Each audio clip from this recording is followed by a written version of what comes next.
പെട്ടെന്ന് നമുക്കൊരു മാങ്ങാ ചമ്മന്തി ഉണ്ടാക്കിയാലോ.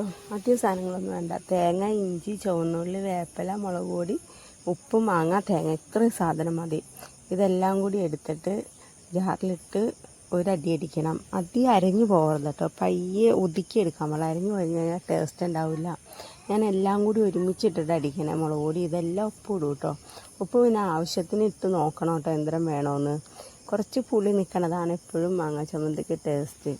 അപ്പോൾ എല്ലാം കൂടി ഇട്ട് ഒരടി എന്ന് പറഞ്ഞാൽ പിന്നെ അരഞ്ഞു പോവാത്ത പോലെ നമ്മൾ തേങ്ങ അരച്ച് കറി വെക്കില്ല, ആ പരുവാവണ്ട.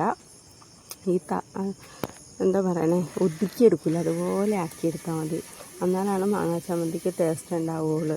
അപ്പോൾ കുറേശ്ശെ ഇട്ടിട്ട് പയ്യെ ഒന്ന് അടിക്കണം. എന്നിട്ട് ഒന്ന് ഇളക്കി കൂട്ടിയിട്ട് പയ്യെ ഒരടി അടിക്കണം. അങ്ങനെ ചെയ്യണം. അല്ലാതെ മൊത്തത്തിൽ അടിച്ചു കഴിഞ്ഞാൽ കലങ്ങി പോകും. പിന്നെ അതുപോലെ വെള്ളവും തൊടരുത് കേട്ടോ. വെള്ളം തൊട്ട് കഴിഞ്ഞാൽ കൊള്ളത്തില്ല. ഇത്രയുള്ള കേട്ടോ നമ്മുടെ മാങ്ങാ ചമ്മന്തി ശരിയായിട്ടുണ്ട്. പിന്നെ ഇതെല്ലാം കൂടി വടിച്ചൊന്ന് പാത്രത്തിലിട്ടിട്ട് ഒന്ന് ഇളക്കി കൂട്ടിയെടുക്കണം കേട്ടോ. എന്ന് പറഞ്ഞാൽ അപ്പോൾ ഉപ്പൊക്കെ എവിടെയെങ്കിലും കുറവുണ്ടെങ്കിലോ, അപ്പോൾ കുറവുണ്ടെങ്കിൽ ഒന്ന് കുഴച്ചെടുത്തിട്ട് ഉപ്പ് കുറവുണ്ടെങ്കിൽ കുറച്ച് ഉപ്പും കൂടി ഇടണം. നമ്മുടെ മാങ്ങാ ചമ്മന്തി റെഡി ആയിട്ടുണ്ട്. നമുക്ക് ചോറ് കൂട്ടി തിന്നാം. നല്ല ടേസ്റ്റാട്ടോ. നമുക്ക് കുറച്ച് കഴിച്ച് നോക്കാം ഇരിക്കുന്നുണ്ട്.